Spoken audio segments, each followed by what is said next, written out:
everyone, and welcome back to the channel. My name is Drew, and you're watching Drew the Theme Park Dude. We are here for another ride review.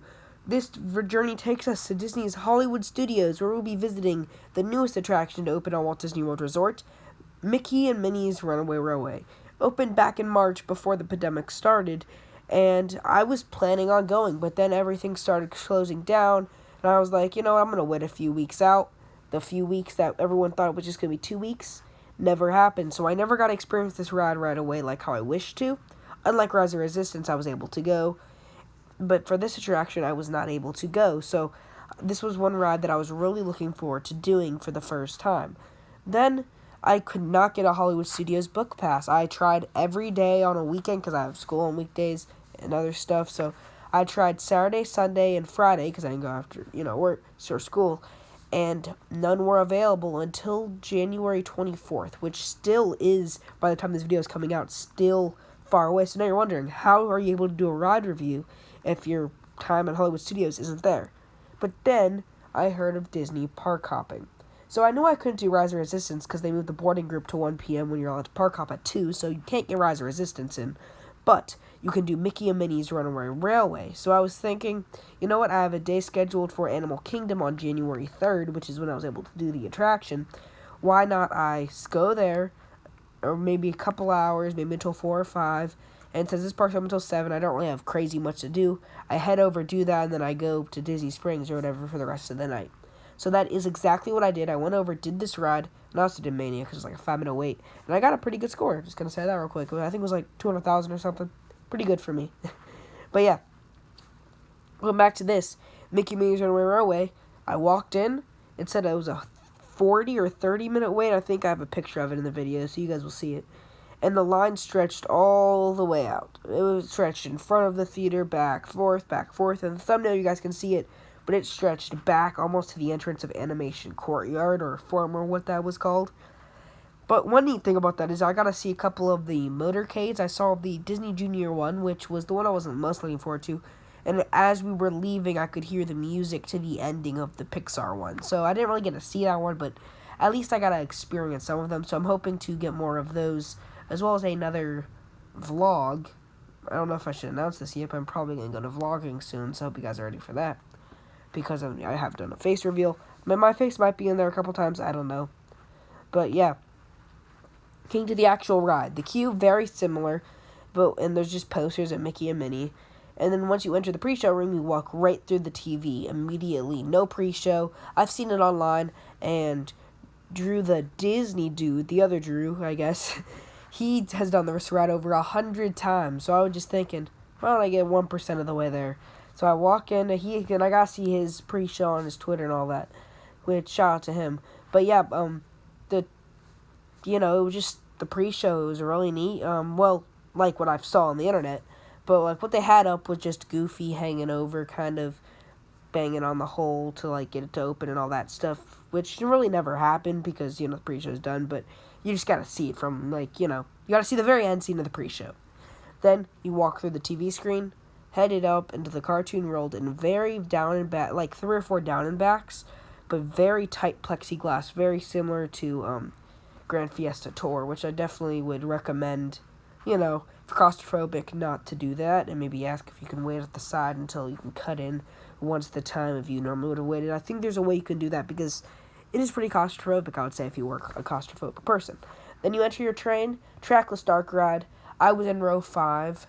And you go through the first scene where it's like, has the stuff on the side, really neat projection mapping, really cool. But then the only downside was, I was in the front, so I did not see any plexiglass, because I wasn't in row 6 or row 2, 3, all of that stuff. Like, row 2, row 4, all the even numbers are behind plexiglass, so you don't want to do that.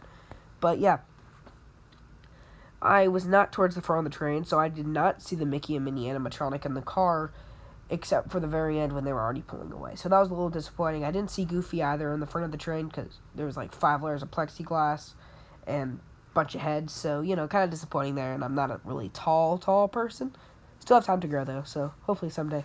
But, yeah, the train, it was really neat. Then you go into, like, the western scene, which was really cool, where you get the first experience of the trackless dark ride, where you see Goofy's train go in the distance. and all of the trains separate, move around, all that stuff, go in circles, and then you cut into a tornado alley scene. Then you see Pete on like a drill hammer going through like a Tokyo city.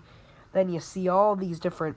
But my favorite scene was when you see the volcano. You turn around, and it's like a jungle, and under the volcano. You turn around, you go down the waterfall, and like kind of almost like a Green Gots type of situation, like where like it aims you at like a screen starts shaking you. You turn around, and it's a whole different scene. It's the ocean.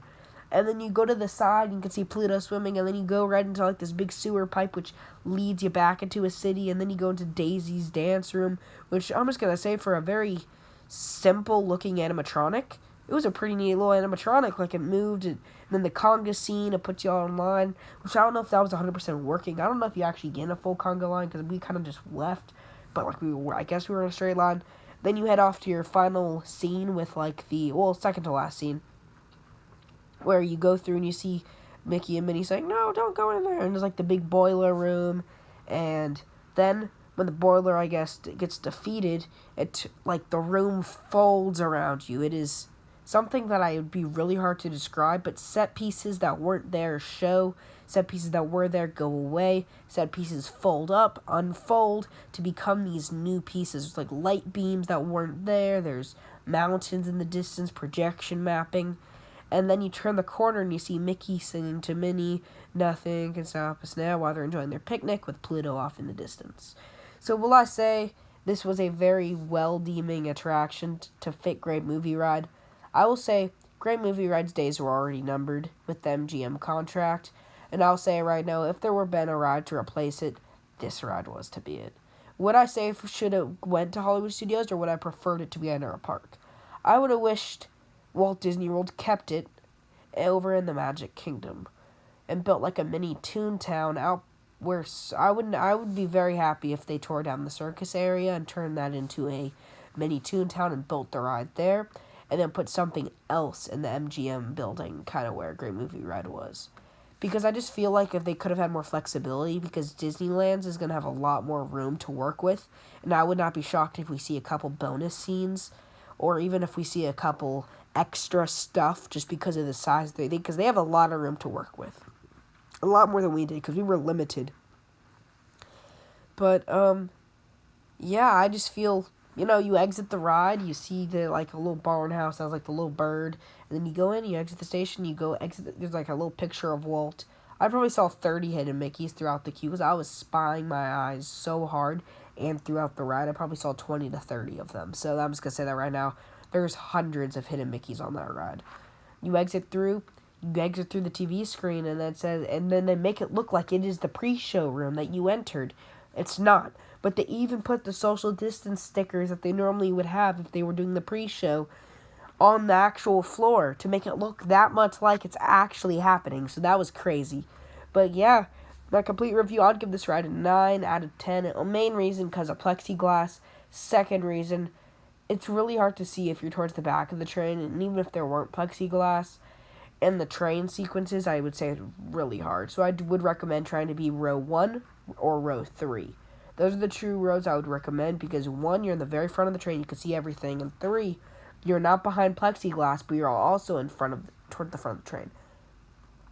5, which was the one I was in, and then 7 are the 2 back rows, which are really challenging to see some scenes, I would say, but mostly you're all by yourself in squares, kind of going around, so it's not that bad. But yeah, thank you guys so much for watching. Please leave a massive like and subscribe to the channel and notifications on so you never miss a brand new video. Thank you guys so much for watching, and have a great day, everyone. See ya. Bye.